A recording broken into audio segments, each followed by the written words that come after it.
ओंकार सतनाम करता पूरक निर्भव निर्वैर अकाल मूरत अजूनी सैभम गुरु प्रसाद जप आदि सच जुगाद सच है भी सच नानक होसी भी सच। Happy Guru Nanak Jayanti to all of you.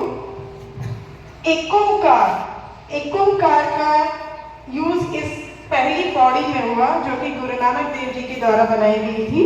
तो एक ओंकार का अर्थ है सब कुछ उस एक से ही हो रहा है। जैसे पाना जिंदगी है वैसे ही खोना भी जिंदगी है। सारे नदी नाले झरने सब एक से निकलकर उस एक में ही मिलते हैं। जितनी हार की बात है उतनी ही जीत की भी बात है। सब उस एक की ही बात है।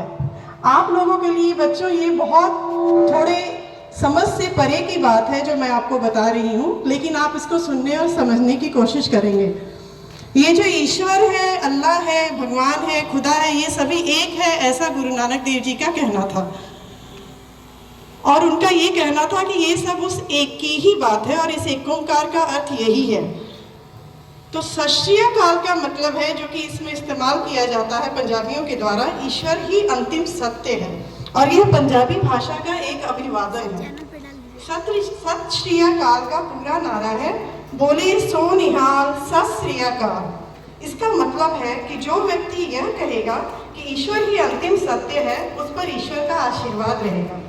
यह हर दूसरे व्यक्ति से यह कहने जैसा है कि हे साथी, ईश्वर को याद करो और सत्य को याद करो और सत्य के रास्ते पर ही रहो। तो अभी मैंने आपको बहुत सारी बातें बताई जो कि यह पौड़ी हम सारे शिक्षकों ने पढ़ी थी, आपके शिक्षिकाओं ने आपके सामने। और अभी मैं आपको बताती हूँ कि गुरु नानक जयंती के बारे में 2-4 पंक्तियाँ। गुरु नानक जयंती हम पंजाबियों के पहले गुरु नानक देव जी के जन्मदिन के दिन मनाते हैं और यह कार्तिक पूर्णिमा के दिन ही मनाई जाती है। गुरु नानक देव जी का जन्म पंजाब के तलवंडी में हुआ था, जो कि अभी इस समय पाकिस्तान में है। और उस जगह को हम ननकाना साहब के नाम से भी जानते हैं। गुरु नानक देव जी के 3 वचन थे। उन्होंने लोगों को सत्य का रास्ता बताया था और कहा था कि नाम जपो, वंड छको और कीर्त करो। कीर्त करो, नाम जपो, वंड छको। कीर्त करने का मतलब था कि आप कर्म करिए, नाम का जाप करिए और बांट के खाइए। आपके पास कितना भी कम क्यों ना हो, लेकिन उसको हमेशा लोगों में बांटिए। तो मेरी गुरु नानक देव जी से यही कामना है बच्चों कि आपके सारे सपने पूरे हों और आप हमेशा सत्य के रास्ते पर चलें। फिर से सभी को फिर से एक बार गुरु नानक देव जी के जन्मदिन की बहुत बहुत बधाई। धन्यवाद। Thank you, ma'am. It was very informative for us. Heartfelt greetings to one and all present over here. My dear learned colleagues and my dear lovable children. It's a pride privilege that today 3 great personalities birth anniversary in our senior wing.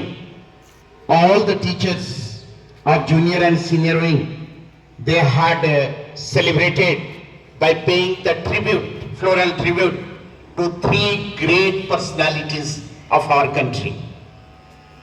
First of all, today the child who is in the posture of Birsa Munda, today 150th birth anniversary of Birsa Munda, it is being celebrated across India. Birsa Munda, he was a great freedom fighter. आज जो हमको आजादी मिला है उसमें बिरसा मुंडा का contribution we cannot forget, we cannot value the price of contribution of Birsa Munda. Birsa Munda, he was not only a freedom fighter, he was also a great social reformer of his community. he was fighting against the atrocities of the Britishers against the tribal communities.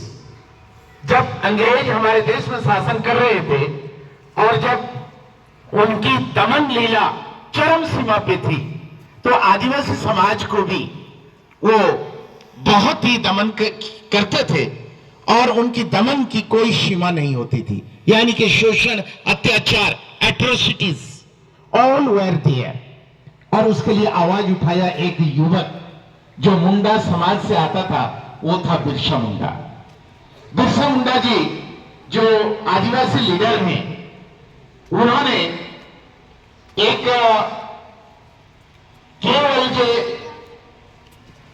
British government के खिलाफ आवाज उठाया वो नहीं, उस समय में महाजनी प्रथा थी। महाजनी प्रथा बच्चे जो बड़े गांव के धनी मनी लोग होते थे, शेख साहूकार होते थे, जमींदार होते थे, वो गरीबों को क्या करते थे ना, उनके अभाव के समय में पैसा देते थे और सूदखोरी करते थे। यानी कि पैसा 100 रुपया दिए तो 10 रुपया उसमें हर महीना सूद लेते थे, उसको बोलते हैं कि सूदखोरी। तो वो सूदखोरी करते थे।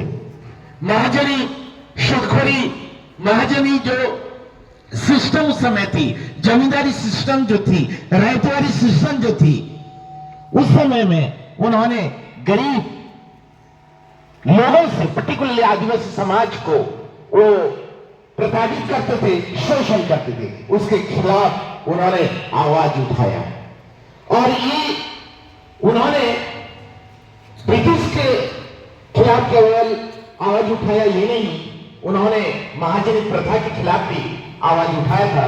और उन्होंने पहला जो अपना युद्ध अंग्रेज के खिलाफ छेड़ा वो था 1897।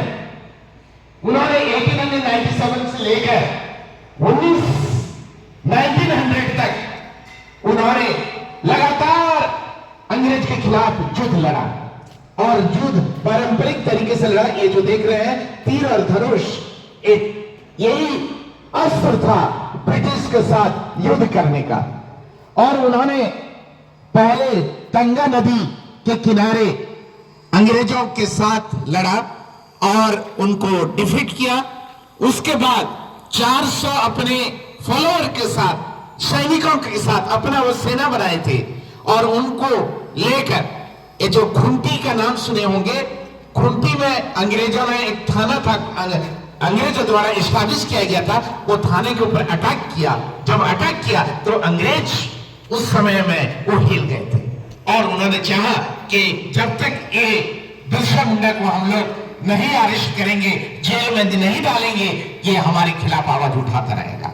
और वो दिन था, उन्होंने एक चक्रधरपुर जो कि उड़ीसा का बॉर्डर एरिया, पहले उड़ीसा में था, अभी झारखंड का वो एरिया है, चक्रधरपुर में उन्होंने he was arrested, that was the 9th February 1900। उनको अरेस्ट करके उनको रांची में जो जेल है उसमें उनको डाल दिया गया और 1909 में वो अंतिम सांस जेल के अंदर कैदी के रूप में रहते ही उन्होंने प्राण त्याग किए। वो शहीद बिरसा मुंडा के रूप में आज जाने जाते हैं। आज बिरसा मुंडा मुंडा समाज के लिए, आदिवासियों के लिए भगवान स्वरूप है। आदिवासी समाज उनको भगवान के रूप में पूजा करते हैं और उनकी जो कुर्बानी हम सभी भारतवासी भूल नहीं सकते। आज बिरसा मुंडा के नाम में बिरसा मुंडा एयरपोर्ट रांची में बनाया गया है, बिरसा मुंडा जेल भी बनाया गया है और आज जनजातीय दिवस के रूप में उनके जन्मदिन को मनाया जा रहा है। और उसके साथ साथ झारखंड का स्थापना दिवस यानी कि फाउंडेशन डे भी आज सारे राज्य में मनाया जा रहा है। ये उन्होंने एक नारा दिया था, अबुआ दिशुम अबुआ राज, अबुआ दिशुम अबुआ राज। ये अबुआ दिशुम अबुआ राज क्या था? यानी कि हमारा देश हमारा राज। वो चाहते थे भारत आजादी हो, भारत अंग्रेज के चंगुल से मुक्ति मिले, तो उन्होंने नारा दिया था अभुआ दिशुम अभुआ राज, यानी हमारा देश हमारा राज होना चाहिए। ये थे छोटी सी एक संक्षिप्त उदाहरण, मैंने introduction about Birsa Munda. Dear students, आज हम बड़े प्रकाश पर्व आज मना रहे हैं, वो है गुरु नानक जी का जन्मदिन। गुरु नानक जी, जैसे मैडम ने बताया, वो सिखों के जो गुरु थे, पहला गुरु, first Guru of Sikh was the Guru Nanak ji, जिन्होंने सिखिज्म का एस्टैब्लिश किया था। He was the founder of Sikhism. और इन्होंने Guru Nanak, he is being revered by the Sikh community with full of love and affection. He is I told you that he was one of the today the जो गुरु पर्व यानी कि प्रकाश पर्व जो मनाया जा रहा है, birth anniversary of Guru Nanak ji का, ये फेस्टिवल बहुत पवित्र फेस्टिवल सिखिज्म जो धर्मावलंबी हैं, सिख धर्म के जो मानने वाले हैं, उनके लिए ये बहुत ही पवित्र पर्व के रूप में आज सारे देश में across India and outside India, wherever our Sikh community are residing, they are celebrating today the birth anniversary of Guru Nanak. Last but not the least, children, Narayan Das Grover, जिन्होंने ये विद्यालय को एस्टैब्लिश किया था, ये MKDAV को जिन्होंने बनाया था, वो थे गुरु महात्मा नारायण दास ग्रोवर। एनडी ग्रोवर का आज ही जन्म था, 15 नवंबर। जैसा गुरु नानक का जन्म 15 नवंबर, और उसी तरह हमारे बिरसा मुंडा जी का जन्म 15 नवंबर। और देखिए ये इत्तेफाक है, और इनका भी जन्म आज 15 नवंबर। किनका? नारायण दास ग्रोवर, जो कि एक उन्होंने 200 स्कूल एस्टैब्लिश किए थे उड़ीसा, बिहार, झारखंड और सिक्किम में, और उस समय MKDAV is one of that school. और ये महात्मा, he was a great educationist, a great social reformer, and he was a great revolution of the DAV आंदोलन, रिवोल्यूशनरी ऑफ द DAV आंदोलन। DAV आंदोलन के ये बहुत बड़ा रोल अदा किए थे, और एक ग्रेट आर्य समाजी। हम ये तीनों को सत नमन करते हैं। उनसे प्रेरित होकर हम अपना जिंदगी को इस देश के खातिर, समाज के खातिर हम समर्पित करेंगे। बच्चों को पढ़ाने लिखने पर हम इसी के साथ उनको हम श्रद्धासुमन अर्पित करते हैं।